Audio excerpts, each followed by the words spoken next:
ദൈവത്തിന് സ്തോത്രം. ഹല്ലേ ലൂയ. ഇന്ന് നിങ്ങളുടെ ജീവിതത്തിനകത്തെ ഒരു പുതിയ ദിവസമായിരിക്കട്ടെ, അനുഗ്രഹത്തിൻ്റെ ദിവസമായിരിക്കട്ടെ, സമർപ്പണത്തിൻ്റെ ദിവസമായിരിക്കട്ടെ, അനുസരണത്തിൻ്റെ ദിവസമായിരിക്കട്ടെ എന്ന പ്രാർത്ഥനയോടെ ഇതാ നിങ്ങൾക്കുള്ള റേമ സന്ദേശം. ആത്മീയ ശക്തിയെ അന്വേഷിക്കുക, പ്രാപിക്കുക. ഇതാ കുറിവാക്യം ലൂക്കോസ് 11:13. യേശു പറഞ്ഞു, സ്വർഗസ്ഥനായ പിതാവ് തന്നോട് യാചിക്കുന്നവർക്ക് പരിശുദ്ധാത്മാവിനെ എത്രയധികം കൊടുക്കും. ഏകദേശം 150ഓളം വർഷങ്ങൾക്ക് മുൻപ് ലൈബീരിയ എന്ന് പറഞ്ഞ വെസ്റ്റ് ആഫ്രിക്കയിലെ ഒരു ഒരു ഒരു ഒരു പ്രിൻസ് കാബു എന്ന് പറയുന്ന ഒരു ചെറുപ്പക്കാരൻ, അവിടുത്തെ ഗോത്രവർഗക്കാരൻ്റെ മൂത്ത മകനാണ്.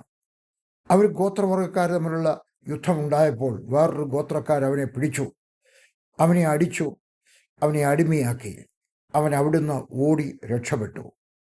ഒരു ശബ്ദം കേട്ടിട്ട് ഓടി രക്ഷപ്പെടുക. അവൻ വനത്തിനകത്തൂടെ നടന്ന് ഒരു പട്ടണത്തിലെത്തി.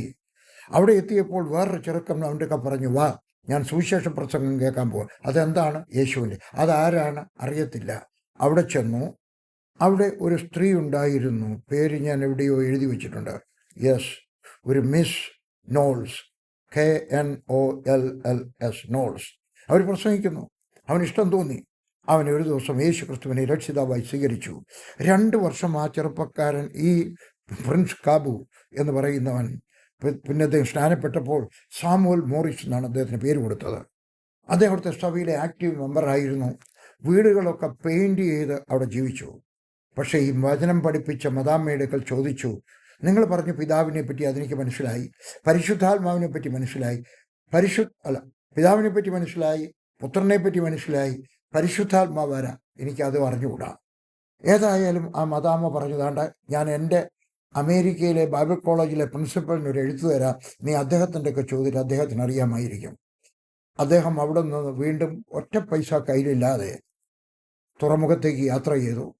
അവിടെ ചെന്ന് കപ്പൽക്കാരോട് പറഞ്ഞു, ഞാൻ നിങ്ങളുടെ അടിമയല്ല, വേലക്കാരനായിട്ട് ജോലി ചെയ്യാൻ കപ്പലിൽ എന്നെ അമേരിക്കയിൽ കൊണ്ടുപോകണം.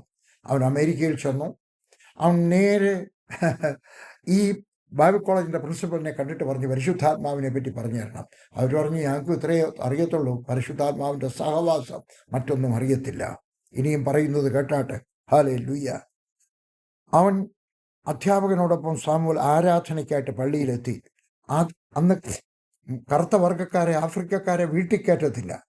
ഈ മനുഷ്യൻ, ഈ ബൈബിൾ കോളേജിൻ്റെ പ്രിൻസിപ്പൽ ഈ ചെറുപ്പക്കാരനെ തൻ്റെ വീട്ടിൽ ചെന്ന് മദാമ്മ പിണങ്ങി. പക്ഷെ അവിടെ താമസിച്ചു. അടുത്ത ദിവസം ആരാധനയ്ക്കായിട്ട് പള്ളിയിലെത്തി. കറുത്ത വർഗക്കാർക്ക് പ്രവേശനമില്ലാത്ത പള്ളിയിൽ അവന് പ്രസംഗിക്കാൻ പാസ്റ്റർ അവസരം ഒരുക്കി കൊടുത്തു. പ്രസംഗ പീഠത്തിലേക്ക് കയറിയപ്പോൾ ജനങ്ങൾ ബാലനെ തുറച്ചു നോക്കി. സാമുവൽ പറഞ്ഞു, നമുക്ക് കണ്ണുകൾ അടയ്ക്കാം, പ്രാർത്ഥിക്കാം. ജനങ്ങൾ കണ്ണുകൾ അടച്ചു. അവർ ഉറക്കെ പ്രാർത്ഥിക്കുവാൻ തുടങ്ങി, കരയുവാൻ തുടങ്ങി, താഴെ വീണു. അസാധാരണമായ ഒരു ശക്തി അവിടെ വ്യാപരിച്ചു. ജനം ഒന്നാകെ മുട്ടിന്മേൽ വീണ് തേങ്ങിക്കരയുവാൻ തുടങ്ങി.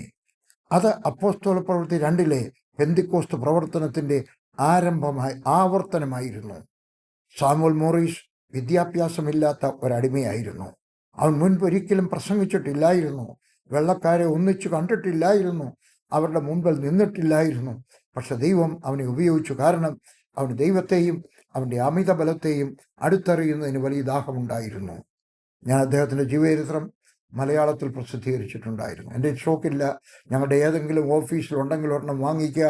അസാധാരണമായൊരു പുസ്തകം. ഞങ്ങളുടെ പാസ്റ്റർക്ക് കൊടുക്കാം, പട്ടക്കാർക്ക് കൊടുക്കാം, തിരുമേനിമാർക്ക് കൊടുക്കാം. നല്ലൊരു പുസ്തകം. ഹല്ലേലൂയ. ദൈവത്തിന് വേണ്ടി എന്തെങ്കിലുമൊക്കെ പ്രവർത്തിക്കണമെന്ന ആഗ്രഹം കൂടപ്പിറപ്പെ നിങ്ങൾക്കുണ്ടോ? ദൈവത്തിനായി പ്രയോജനപ്പെടണമെന്ന ആഗ്രഹമുണ്ടെങ്കിൽ പരിശുദ്ധാത്മാവിനെയും അവൻ്റെ അമിത ബലത്തെയും അന്വേഷിക്കുക. വേദപുസ്തകത്തിൽ അന്വേഷിക്കുക. പ്രാർത്ഥനയിലൂടെ അന്വേഷിക്കുക. കൂടുതൽ അന്വേഷിക്കുക. സാമുവൽ ചെയ്തതുപോലെ കിട്ടിയ അവസരം ധൈര്യത്തോടെ ഉപയോഗിക്കുക. പ്രസംഗിക്കുക, ട്രാക്ട് കൊടുക്കുക, പുസ്തകമോ പുതിയ നിയമമോ നൽകുക, സാക്ഷ്യം പങ്കിടുക.